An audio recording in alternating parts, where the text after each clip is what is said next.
And welcome to the Fantasy and Sci-Fi Fanatics podcast. I'm your host, Coolbaugh.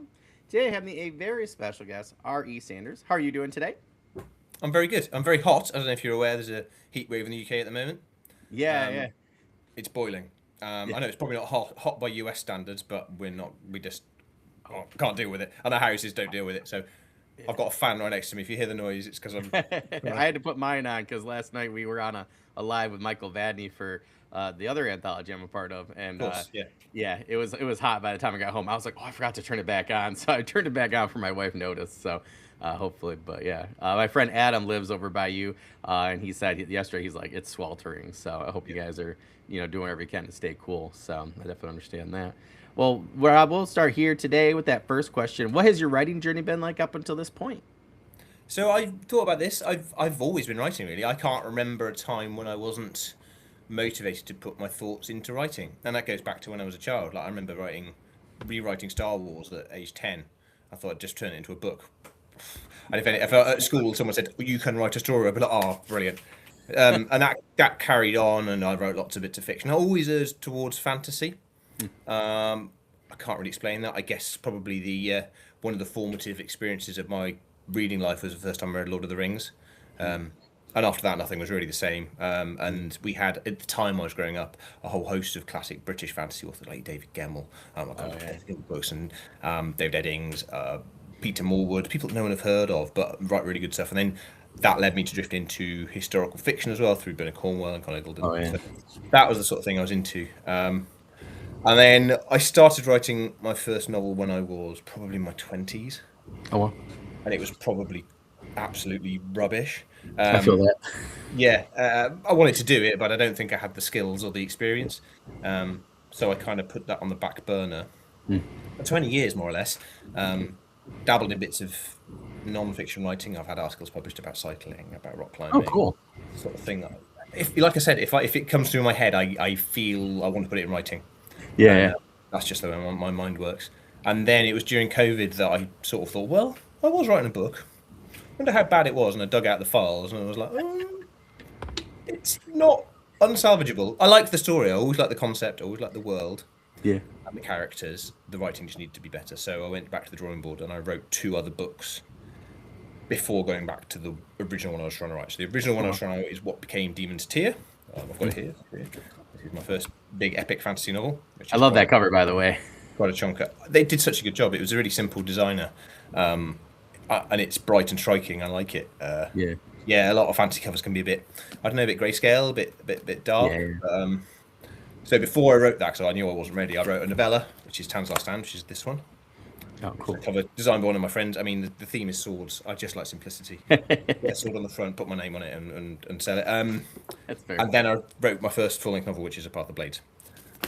And at that point, I felt I'd learned enough about the craft to go back to Demon's Tear and start writing that. So that's been the last sort of 3-4 years of writing, and since then I just like write all the time now. That's cool. Now, I just want to point out to my audience because some of them have been like, "Wait, how come?" Because I did something similar. Like I wrote a like fantasy book, and then I was like, this is not ready." And I was like, I need to like kind of prep myself. So I wrote a couple novellas in the meantime. Wrote another book to try and prep and stuff, and then been editing. So, but I'm just curious. Like, do you feel then that that was like more successful for you as an author to kind of go about that route rather than trying to really rewrite that first one because I found I was like mentally blocked. Like I couldn't look at it anymore. It's probably 4 years straight. And for Yeah. me, I just needed like a palate cleanser. Is that kind of like what you were feeling too? Or Yeah, palette cleanser, and also I think what's really important, and I actually did a social media post about this today. If you go on one of my oh, TikTok cool. or Instagram, it's there. What beginner authors often do is they get very hung up on the beginning of their book, and they write the beginning of their book, Yep. and then they doubt themselves, and then they send it to their friends or whatever to critique, and that critique knocks their confidence so much they never finish it because your first draft will be absolutely full of holes. It's not a done product, is it? We know that as authors. You write the first three chapters. By the time you've got to the end of the book, you will have rewritten all of those three chapters. You'll have changed virtually every plot point. All the characters will be different. So, what I think gets around that is finishing it. Just finish it. Write the whole book. And by the time you get to the end, you will have learnt enough to go back and make that start good without needing to ask anybody else. You'll have learnt it. So, a short novel for me, well, a novella, 30,000 words, was easy to do that with. I could get to the end, I could have the plot, and I could go back and fix my plot holes. I could have the character arcs. I could have all the world building in a quite a small amount of work. It still probably took me a year because I didn't know what I was doing. Yeah. But I think if I'd have shown people the first few chapters and gone, is this good? I probably wouldn't have got any further. So yeah, that was what the topic of the social media post was about. Was like, if you want to write a book, don't do it that way. Finish it. Write a short book, finish it, critique it yourself, make it as good as you can, and then be open to feedback. Otherwise, you will never ever finish anything. Yeah, yeah. No, I totally agree. It's funny because then I like moved on because I like wrote my novella and then I moved on and then I was finishing another book and like writing it and I'm kind of like I kind of want to go back and edit that one, but the novella has been driving me nuts, and it's been driving me nuts because like I had really good feedback from people, but it's like the first time I've ever actually gone fully through the editing process with that. So yeah, but it helped. I definitely think it helped to just finish something. That's what I just said to some. I just found it funny that you mentioned that because I just said that to somebody yesterday who asked me. I'm like, I just found just finishing something, just helped, and then finishing a second thing. Now I'm finishing like my sixth thing. I think just like you said, like that experience, it just like levels you up, right? And then you just get better over time. So, so I just want to point that out to people that asked me the other day. That's why I was waiting on my very first book because I know it wasn't good. Wrote 3 drafts of it, so I feel that so much. So I think anything you can learn also in that process, right, to then help you with the next product, the next couple products is how authors develop. So I think that makes total It's sense. a really simple thing that I think beginner writers often fail at, which is why they never get anywhere, even if they're really good writers. And I know some people who are really good writers but struggle to finish things because they doubt themselves. Just finish something. Finish it, and if it's rubbish, throw it away. Then you get on something new and it'll be better. Yeah, It works. I've like gotten over that thing, right? I'm like, I just know it's gonna be rubbish, so I just like I call it word vomit now, and my Yeah. students laugh so hard. They're like, "Where are you at?" I'm like, "I'm word vomiting right now," Yeah. and they know it's like Right my away, you're first. going, I'll fix this in the edit. I'll fix Yeah, this in the edit. I'll fix this in the edit. I'm always like future Dan's problem, and now present Dan is really upset with past Dan, but at least I got Yeah. some stuff finished. Yeah, I feel that so much. That's I really wrote a fun. scene in a book recently where I had a long conversation involving a character who I'd killed 2 chapters previously. If that makes anyone feel better about their writing. But no, he's dead. That's really funny. It's funny because you mentioned too, like where things change. Like, my whole setting changed for my first book, and I didn't know until the end because I was like, something's not working, and I worked really hard on it, and like I was like, this is, and then the time period was wrong, and then I had 2 characters. Speaking of talking to characters, like I had 2 characters tell me I'm not in this book. Like we're not in this book. We're in another book together, and I'm like, I hate you guys. But like, I kept talking to my buddies. They're like, oh, that's a better story. I'm like, oh my god. So yeah, you never know until you know, right? So I feel like sometimes people's brains, like mine, will do that, right? Like I had something the other day, it wasn't working, and I left it, and I came back. I was like, oh, that's why it's not working. So I think Yeah. like what we're talking about too for people who are journeymen or people who are just starting or trying to finish that first book who are listening or watching, like that's what we're talking about, right? Is like trying to figure out your process, Yeah. which I think is the hardest part about being a writer, an author, and a creative is just figuring out the process that Yeah. helps you. And it's different Yeah. for everybody. So you can take advice from Yeah. someone that won't work for you. Yep. But the advice I took on board was actually in Stephen King's book on writing, which is the Oh, that's a first great one. from inception of the book to the complete first draft and the complete first edit is done with the door shut. Yeah. That is yours, right? Don't let anyone in because they will make you doubt yourself, even Yeah. if they have good intentions, even if they say it's good. Do it with the door shut. Don't show anyone. Once you're happy that you've done everything you can, that's when you open up for critique and feedback. Yeah, yeah. And people should really, in the audience, if you have not read that book, you should definitely read that book. I read that book like 100, 6, 7 years ago. 100%. Yeah. And even there's like things that he said that I don't even agree with, some of them, but then other ones I like live by like religiously. And that's one of them is like, I had a friend, he's like, he wants to see, I was reading his book and his novella, and he like wants to see mine. And I'm like, I have 2 things under contract. And then I'm like, can't see that right now. And then I'm like, the other thing is, I'm like, my other 2 things are in that stage, right? I'm almost ready for like a alpha read stage, I would say. And he was like, well, can I just see it now? I'm like, no. I'm like, I don't want you to mess up my direction. No offense. Like, he's a great author and stuff. But I was like, yeah, I totally get that. It's hard when when you just want to get things out there. I think is the other problem, right? Is when you're first writing, you want to get things out there. I had Sarah Chorn developmental edit one of my novellas, and she was like, "This really needs 2 more drafts." I hate to say it, and I was already on like draft 4, but I just didn't know how to write, and I didn't know how to edit, and that was probably the best advice I think anybody ever gave me. And I've gone through now, and I mean, this thing's going to be so much better than I ever thought it would be. But I think that's the hardest part, right? Is like, you're an author, you want to share your stories, but I Yeah. think finding your process and then learning to be patient and get things out at the right Patience, time. patience is not. It's not a quick process. It's never It's quick. hard. You've got to sit there and do the work. It takes a lot of time, and yeah, Yeah. if you're not patient, again, you'll not get the end result. Yeah, totally. Well, we talked a little bit about fantasy, but do you want to tell us specifically what genres you currently write in, and maybe just we'll dive in a little bit more into why. So my main series, the one I'm most excited about, is the Jantakai saga, which just means twin swords. It's based around two swords Cool. that were forged to be virtually identical, but they are not quite identical. And one has certain characteristics, and one has another. And that the story of the swords is the story of the whole series. It's going to be 5 or 6 books. I've not quite decided yet. So that's the one I've always wanted to write. That's my passion project. And it's epic fantasy in a classic sense. It's a huge setting. There's covers basically a continent. There's lots of travel. There's lots of people from different places. I wanted to bring in different cultures. Those things you encounter and think, whoa, people really live like that. And that happens in the present and in the past. I wanted to bring in mysticism. There's a lot of faith. Religion is a part of it. There's things like animism. Oh, cool. There's things like there's some sort of pagan beliefs as well. But it's just this big story that will change the world by it's done, and I love that. I love that sort of thing. It's that thing that happens in obviously in Lord of the Rings and Wheel of Time. Some of David Eddings' works. I love his that work. kind of big event. So that's what really inspires me to write. Then my other books, Path of Blades, is much lower stakes. It's set in the same world. It even has some of the same characters. Oh, cool. They all interlink. It's a bit like the MCU. You can sort of go here and there, and all the short stories are all interlinked as well. If we come onto the anthology one, that's also in the same world. But it's much lower stakes. It's much it's more like a family drama. So some people have read it, said it almost reads like it's historical medieval fantasy because there's no magic. It could be set in the real world, but it isn't. And then the novella is a western. It's just a western because I love westerns. Westerns are brilliant, and I thought, why couldn't you do a western?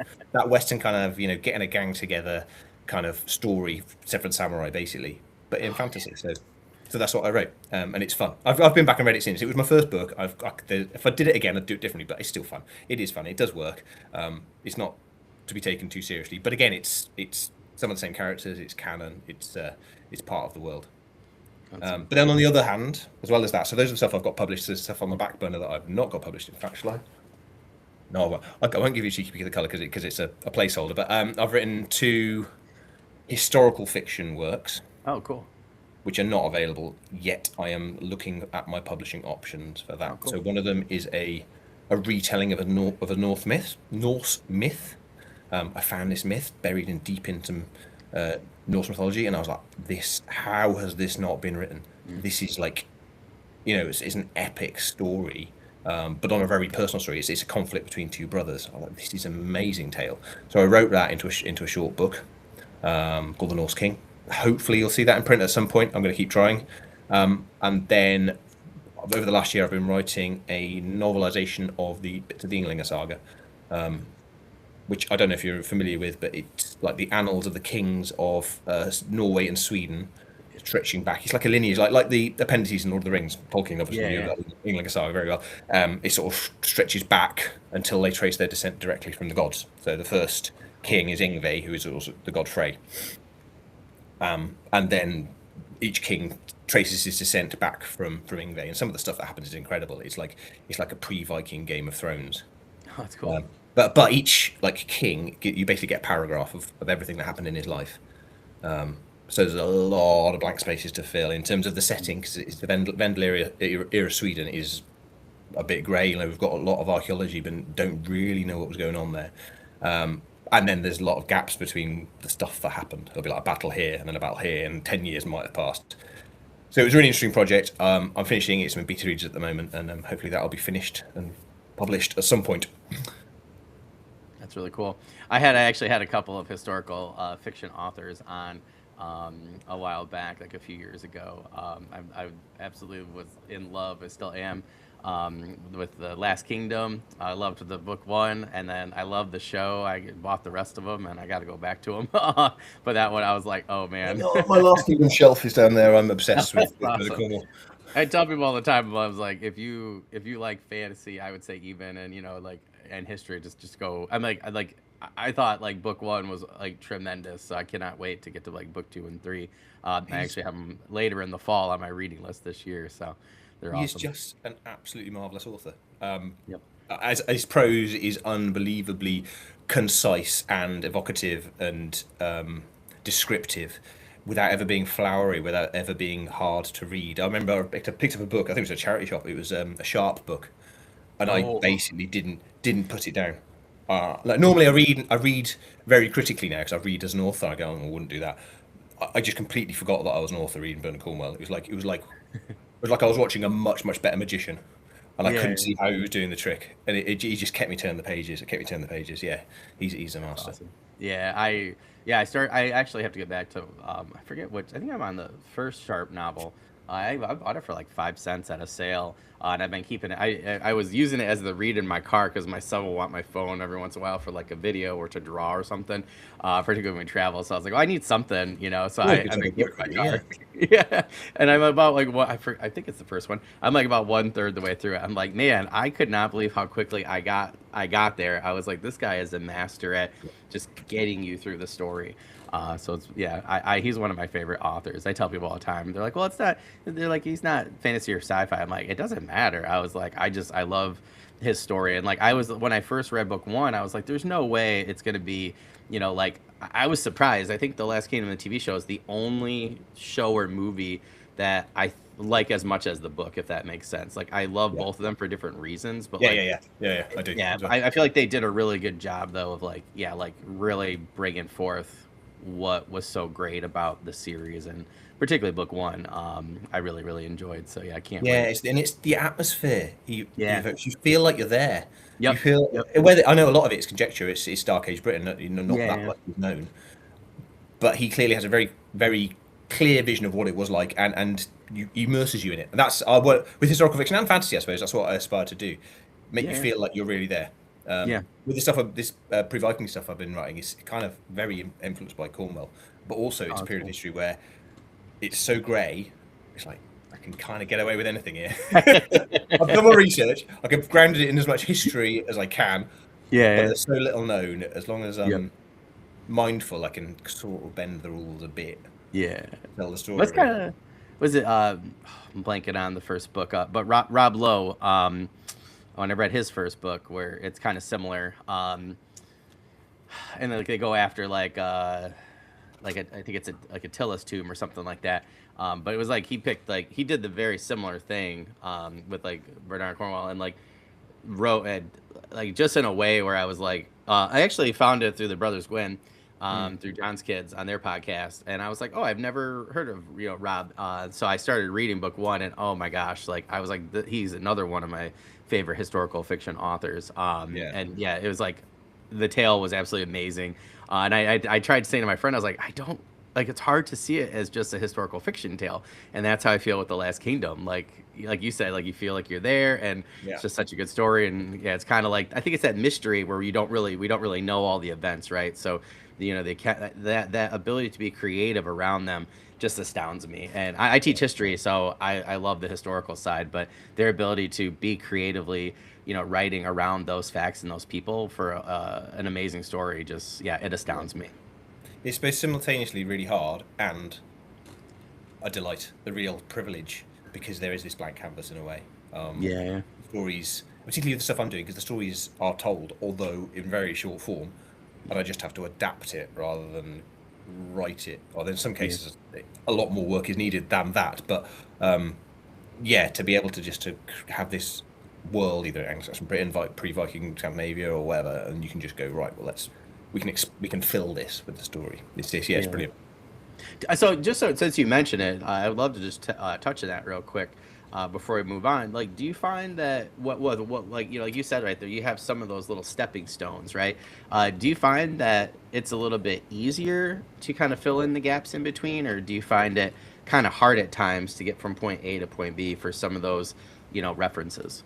It really varies. Yeah, it's a yes and no question. And some Yeah. of them, it's like, okay, well, I know that he does this then, and then he starts a war then, and then he loses, so we have to go home. So you've got a clear.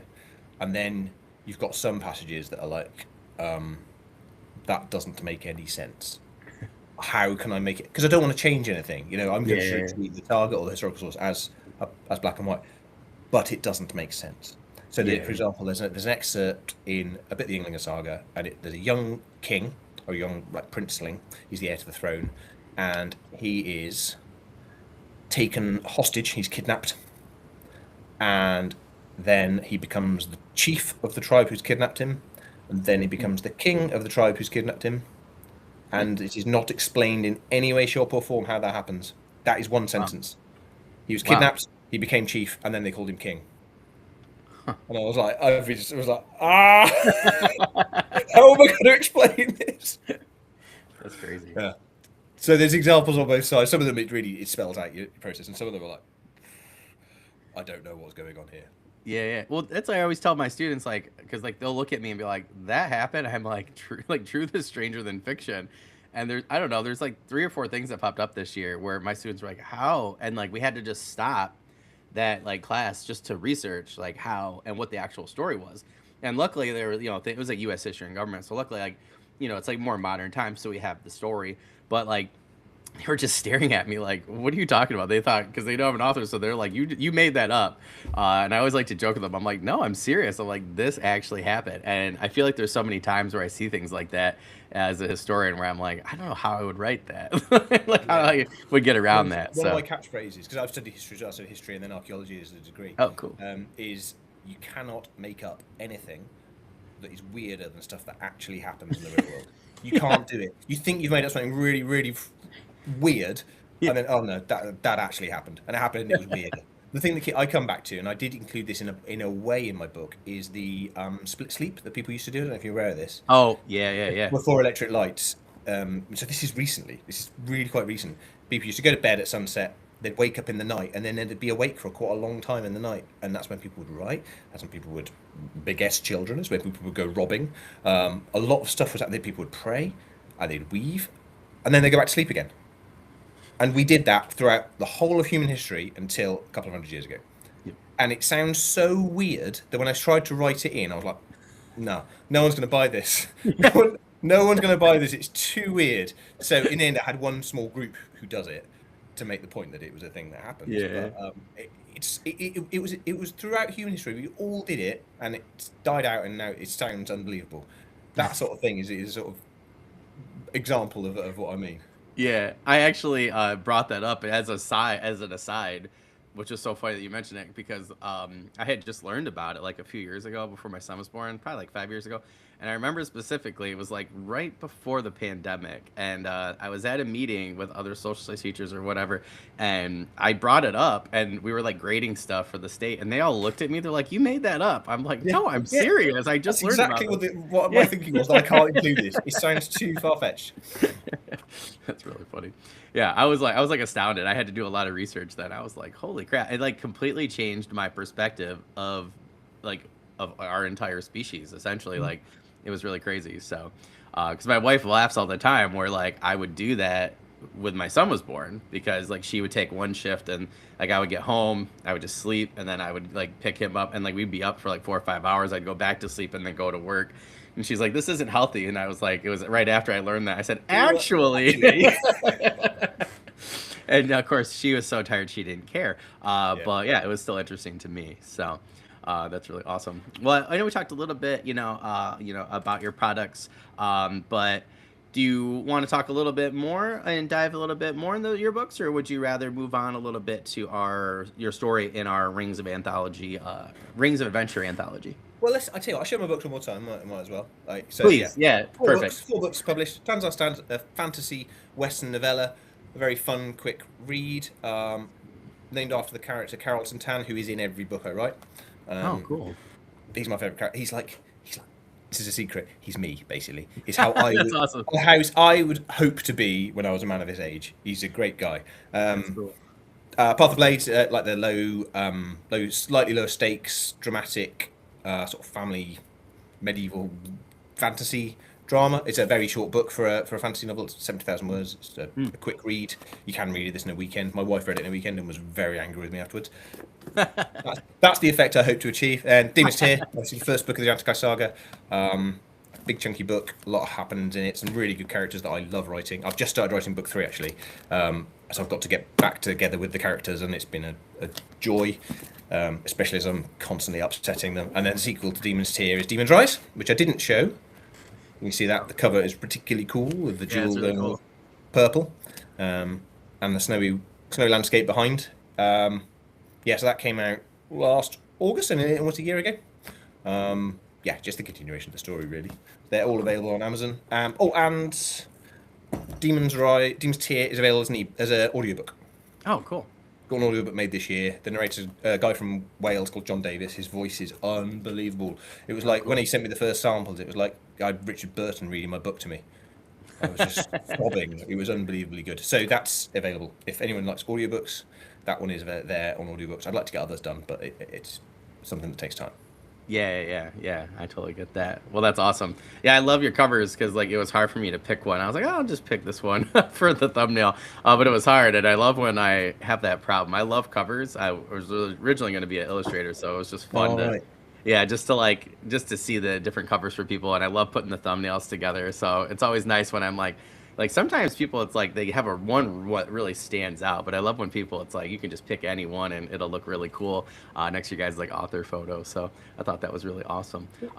But yeah, that's really cool. Well, definitely make sure everybody check out. I just want to take a quick break from asking Rob questions here, just to mention you can go down to the description and you can find his links there. I put them last night. I double checked them, so feel free to check out his book and social links right there, and it'll lead you right to him. All right, my friend. Now we'll move on. So how did you come to write in the Rings of Adventure anthology? So I know Mike Moldman. I've been on his show. I think we got on pretty well. Same sort of tastes in fantasy. I'm not sure he's got around to reading any of my books yet. Mike has issues with long books. But yeah, I like Mike a lot. You know, he's taken some of my books to conventions, and he just invited me. He said I thought might be the sort of style who would fit in, and that was that really. Oh, cool.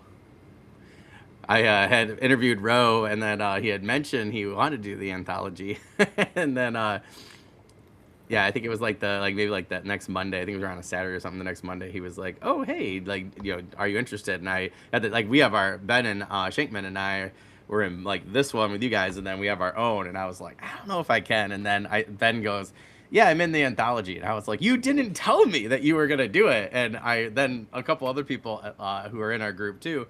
They said they were doing it. I was like, fine. So I emailed Ro back. I was like, I have a story in mind. So I thought it was funny how we talked to a couple other people. So to me, it was just so funny how so many great authors came into the project and the anthology. So I really, I can't wait to keep chatting with everybody to see how they were invited in by either Mike or Ro or, those kind of things. I always find it fun. It's been really interesting seeing everyone sort of arrive. Obviously, we've got a Discord server where we all talk, and all these different ideas for stories. We've all been reading each other's stories and critiquing them. It's almost like a little community thing. It's really, really great, and I'm sure the stories are going to be fantastic by the time the book's published. Yeah. No, I totally agree. I was running behind because of school, so Ben critiqued mine, and then I sent it off. I was really bummed that I didn't get to put it in the public chat to get some more eyes and stuff. But I was like, Ro knows what he's doing, so I was like, it'll be fine. So. All right, my friend. Well, that's awesome. Well, I'm glad, to see you, in the anthology. I had actually just wrote you down for season 6 I have upcoming to try and get you for an interview. So it worked out really well. I had a couple other things happen sometimes, don't they? Yeah. So it felt really good. I was like, it kind of was serendipitous, right? I was like, oh, that's really neat. So, and I know, we're, can talk a little bit about our stories, things like that, but what can you tell us, in terms of your story or your characters for the story you wrote for Rings of Adventure? Mine's got quite an interesting backstory, actually. It's a story that I had already written, because I take a long time to write short story. Short stories for me are harder than writing a novel. I can sit down and just churn out a novel. Short stories are like banging my head against the wall trying to get it right. But I had a story already. So when Mike messaged me, I was like, that would work. About the right length. Yeah, that'll work. That's cool. And the story originally, one of my friends just sent me an email saying, I had this really weird dream last night, Rob. He's the sort of friend that does that. I don't know if we've all got one, haven't we? I had a really weird dream last night, Rob. It was about a wizard. And he proceeded to describe this story about the wizard. And I was like, oh, I like that. That's really cool. So I went away and I wrote it, and I've rewritten this story about 5 or 6 times. It's never quite right. I think I've got it, the final one now for the anthology, finally. But it's based around a very simple premise. There's a wizard. Why he's a wizard will be explained. And every night he goes to sleep and he has a dream. And what he dreams is himself. He sees himself standing on a mountaintop, preparing to cast a spell. And at the point where he's about to release the magic and cast the spell, he wakes up. Oh wow. And that comes back every night. This recurring dream every night. And he becomes obsessed with finding out what on earth happens when he casts a spell. What does the spell do? And that's the story. Essentially, it's him finding that out. Wow, that's cool. Yeah. That is really neat. I think George Lucas ruined stories for me because like Star Wars was cool, but with the original trilogy, there was the director's cut, and to me it was so interesting to see how how he created the story, how they actually like directed and made everything. That was always really interesting. Maybe it like put that kernel in me, to be a podcaster. I don't know. Because the story sounds amazing, but it's also really cool how your friend messaged you and then you came up with the story that way. Like that is really, really, really interesting. So. He emails me with other dreams that I don't ever want to write about either. So that was one of the ones that was suitable for the general public. But yeah, but then I took the idea and I sort of played with it. If once you get around to reading the story, you'll see that things unfold in a way that there's a lot of surprises that come out of the tale, and then the ending is absolutely not what you think it's going to be. So, oh, that's cool. That's super cool. Well, I wouldn't be a podcaster if I didn't ask you the couple follow-up questions there. But is this set in the same world then, or is this a different world as your other stories? Or? It's in the same world. Yes, same world? it is. Perfect. That's something I think everything I've written more or less, apart from the Norse stuff, which is real world, is set in the same world, albeit sometimes at different time periods. So this one is set a good few hundred years before the events I'm describing. Okay. That's good because that was my next question. Yeah, so the interesting thing about the world I write is the presence or lack of presence of magic. Magic. Imagine the way ice ages come and go. That's the way magic works. So there was a period where magic was present and it was involved in everything, which was when the swords were forged. Slight spoiler. And it disappeared and it ebbed away. And at the moment, it's at a very low level to the point that some people don't believe it exists. It's almost as folk superstition. Some people really do. Some people link it with the existence or non-existence of the gods. Are the gods just fictional entities? Were they real people? Did they do something with magic? It's not sure, not certain. But anyway, if we go back a few hundred years, the magic was still around and people could do stuff with it, and there were wizards. So the Wizard's Dream, which is this story, is set a few hundred years in the past in one of the countries of the world, basically. The story is about the characters and how they interact rather than the setting. I had a limited word count and yeah. So you don't get a whole lot of the words, the world building, if you like. Yeah. But the characters revealed in this story are going to be very, very important. And that is about all I can say on that without giving away. That's awesome. Well, I think we're done, right? Like everybody can go and back the project. We can sell thousands of copies, and you can find out what his story is about, and make sure to review, guys. All right. I think that sounds amazing, personally. So that is super cool. It was such an interesting concept, right? Like Rings of Adventure. Right, you can pick a different genre and you could pick your story, but it had to have a ring of some sort, right? It didn't have to be physical. It could be something. So I just thought like you mentioned earlier, just previously, like the people from different genres who have come up with these amazing stories, like just such a cool concept. And I appreciated being able to be like literal with it, to do like something like that, or to not be, right, and just to actually have that creative ability. I don't know. It was super fun for an anthology, but it's also fun, like you said, like in the Discord, to have that community where, I'm learning all sorts of different ways that people tell a story. And I really think that that's been really valuable for myself.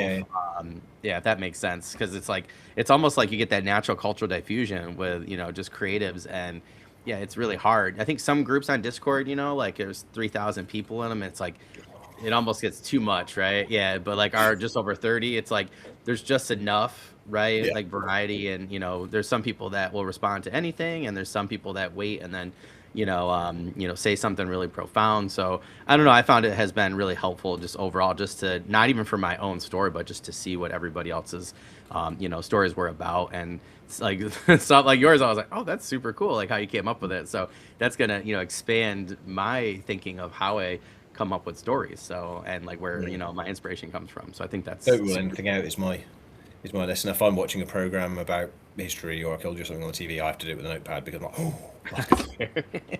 I think the anthology is going to be great for readers as well because it's going to be a different genre every day. I Yeah. think you won't have any idea what to expect, particularly if you don't know the authors. I think readers should really go into it with open mind and be prepared to be surprised. Yeah. I totally agree. Yeah, when Ro told me, I was like, oh, it's such a cool idea, and I was so slammed, and I was thinking, and then yeah, I was so glad Ben was teasing me about it. He's like, "Are you sure you don't have time?" I was like, he goes, "It's only 5,000 words." So that positive peer pressure. He told me, he's like, "I'll help You you." got the FOMO, didn't you? You got the Yeah. FOMO. Yeah, I did. Like after the fourth person responded to the email, I was like, "Wait a minute!" I was like, because I didn't know who they invited, right? And I was like, "Wait!" I was like, "You just invited all of my friends to a party." And I was like, and I said no, like I have to work that night. So I was like, "Nope, I am definitely doing this." So Got to be in. it's valuable, super cool. All right, well, I know we're getting winding down on time a little bit here, but we still got enough time to dive deep on these last few questions. So now, can you tell us what was the most challenging aspect of writing your story for this anthology? So I'll have to try and answer this without giving you any spoilers. So the main character is he's unlikable. Right? He's not a hero. He's in some ways he's an antagonist. He's an antagonistic main character. So trying to make him relatable while being unlikable, I think is a challenge. Yeah. I think I've done it. I think you relate to his obsession and his mission without ever liking him, and the fact that he is not nice gradually becomes apparent by the time the story has gathered pace. So I don't think I've ever done that before. I always tend to write my characters with some sort of humanity, some sort of a sympathy. Like, even villains, I often end up firmly on the side of the villains in my book. Like the main bad guy in A Path of Blades is horrible, but I'm like, if people talk to me, I'm like, yeah, but he had a point. He was doing everything for the right reasons. So yeah, for me, writing an unpleasant or an unlikable character was a challenge, and as well just getting it perfect because, like I said, I've drafted that story a number of times. And one of the early bits of feedback I got was, Rob, you are trying to fit a whole novel into 4,000 words. Scale down your ambitions. Yeah. So there was whole sections that went in and then had to come out again. I was like, yeah, no, you're right. This is not going to work. Even in my last draft I submitted, I had comments saying, look, this is covering some ground for a 5,000 word story. And I was like, yeah. But I think I've just about nailed it. So it was challenging to write. Short stories I always find challenging to write. Not to write, but to get right, because you've got limited time to have that character arc, to have the story arc, to have everything explained and then resolved. With 100,000 words of a novel, you can do that quite easily. With 5,000 words, it's actually quite challenging. Yeah, it's like you're like that's I had like Ben gave me feedback on like one section of mine at the start. He's like, I like the idea, didn't quite think it worked because of these reasons, and I ended up just like cutting 700 words because I was like, I don't know if I think I started with the idea of trying to do something here, and then eventually I didn't actually connect it, so I was like, I'm just gonna cut it out. But I said to Ro, I was like, so just so you know, the first part of my story, I was like, probably needs more work because I cut this part out, and then I tried, but I ran out of words. I felt like to do maybe exactly what I wanted to do. So I totally get that. Like I was trying to wordsmith it, but I'm at a novella, but my novella is like pushing a prequel novel now for my urban fantasy. So I might actually be over what most people consider a novella. So I'm gonna have to decide that this month. So I totally get it. I don't usually write short stories. I think the shortest thing I ever wrote was a screenplay, and it was like just one episode was like something like almost 9,000 words. So this was very, very difficult. Like the 10K I just wrote for our anthology was hard. This 5K was like, I think that's what stalled me for so long, was like trying Yeah. to figure out what you just said, you know, and trying to not fit so much in, and yeah, to do the same thing with. Yeah, you've got to sort of touch things lightly. I've had experimented in the past with flash fiction. I Oh, enjoy that's that. I've written like 1,000 word short stories. In fact, I'd entered a competition. I think it was 150 word short stories. oh wow. Yeah, that was a lot of fun actually, because like every word counts. Yeah, You yeah. can't waffle on. It's almost like writing poetry. But yeah, 1,000 words is a really interesting amount to write in, to tell a story in, because of what you need to tell to give some Yeah. sort of sense of character and some sort of sense of action. But there's also stuff you just haven't got room to do. You know, you write this paragraph and there's like, wow, that's 75 words. I'm running out. So yeah, I think it is good. It is good practice to learn how to be concise, because I think as novelists often we don't really have to be. Yeah, yeah, yeah. Yeah, it is interesting, right? Because I feel like Ben was teaching me with feedback from our like both stories. I think, you know, really, yeah, like to pick when to use the words and when not to. And I think I said to my friend I was helping him with something, and I was like, sometimes, you know, I said I think his word choice makes sense to him, but not necessarily to the reader, and it pulls me out sometimes. And I said, and he, you know, said something. I said, everybody has their thing. I said, my thing is exactly that. Like sometimes I use too many words for something that doesn't need it. Sometimes I use too little or few, you know, when you want to know more about this section. So I have found that type of feedback really helpful. But yeah, it's hard. It is. 150 words. It's all a balance, isn't it? It's all a Yeah, balance. yeah, yeah, yeah. Maybe I'll have to do that now. I think Nicholas Fuller shared that link at some point. I don't know if it was in this anthology or this Discord, or maybe it was his own for Nerdy Nebula podcast. But yeah, New York City has one with an organization that it pops up, and that's what they do. I think you get like 1,000, and then 500, and then 150 words, and then it goes all the way down, I think, to like 50. So does anybody want to do this? I was like, I am struggling with 5,000. Like I'm gonna do this first and then talk about 1,000 words or whatever it was. So I totally get that. That's really funny. Now, this is one of my favorite questions to ask people in general, but especially people that write epic fantasy. If you could go on an adventure with any of your characters, who would you want by your side and why? This is actually a really easy answer. And it's a character you will have encountered if you've read book 2 of the Jantica saga, and he's a dwarf. So my world has humans and dwarves and elves, and others, which I can't, you know, you can have to wait and see about those, but humans and dwarves and elves. And they are pretty much Tolkien. The elves are different, but the dwarves are pretty much Tolkien dwarves. And the main dwarf character is a guy called Clay. And Clay is a very much no nonsense soldier who has everything you would need to live for probably a year in his bag at all times. That's awesome. He hates everybody and will hate you, but he won't let you die. And if anybody tries to fight you, he will kill them very quickly. So, yeah, Clay's a great character to write. He's all the grumpiness in my soul, and I've got a lot of it. You know, I'm British. It comes out very easily. He's just so, you know, short-tempered, but actually at his core, he's a very decent person. So there's always that to think about when I'm writing him. Funnily enough, I was a member of the group, the Secret Scribes, and we did a Christmas D&D session with Tom Bookbeard as the DM a couple of Christmases ago, I think. And I role played Clay, and it was just a hoot. That's It was awesome. great fun. Yeah, yeah. Level 5 dwarf warrior. Yeah. That's super cool. Now I got to ask you the other side, because my wife wants to go camping. She's never been camping, and I keep telling her I'm not going camping with you. I love you, like I want to stay married. Who would be the one person you would not want to go on an adventure with from your stories, and why? Oh, let me think. I mean, the main my main male character is a guy called Ian. I think he could be a bit hard work. Um, he's not exactly the life and soul of the party. If you've read the books, you'll know why. I put him through a lot. I really do. I really, really ruin his life, time after time after time. So he's not a very fun person to be around in the best of times. I mean, if you needed someone to fight, he's pretty effective at that. But as a party guest or or a camping chill out buddy, I think I'd go for someone else. That's fair.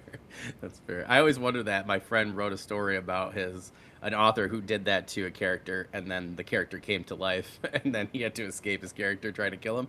And I'm like, I always think about that because I think of oh man, oh, was it Ink Spell or I don't remember. It was like one of those like young adult books from like mid 2000s.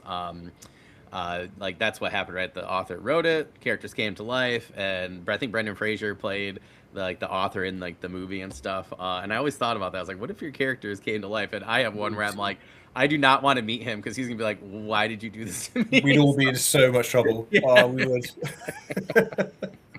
We'd go into hiding. Yeah, yeah. And depending on your character, you might not be able to hide for long, right? Depending on their skill Yeah, level exactly. and things Yeah. like that. So, yeah, super funny. All right. Well, I know we're winding down on time, but I want to make sure we have enough time for that last question. Do you have any news, updates, current projects, anything like that that you can share with us? I think I've probably been through them all. I mean, the Rings of Adventure is really exciting. Look forward to that coming out. The Demon Sit audiobook. I think if you like audiobooks, you'll enjoy it. It's a lot of fun, and the voice is just fabulous. Keep an eye out for updates on book 3 of the Jabberjack Saga. It'll probably be epic again. I mean, I can't imagine it'll be less than 120,000 words, and it'll probably be Yeah. more. So it'll take me a while, but I think once I get the bit between my teeth, I know exactly what's going to happen. I was talking to my friend about this earlier. Actually, she said, have you got an outline?" I was like, "Well, yeah, but it's in there."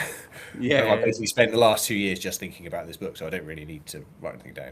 So that's going to be the next thing off the press, really. Cool. And that's about it from me for news, really. Cool. Cool. Well, I just want to remind everybody, like we said earlier, that you can find Rob's book and social links in the description anywhere you're watching or listening to this podcast.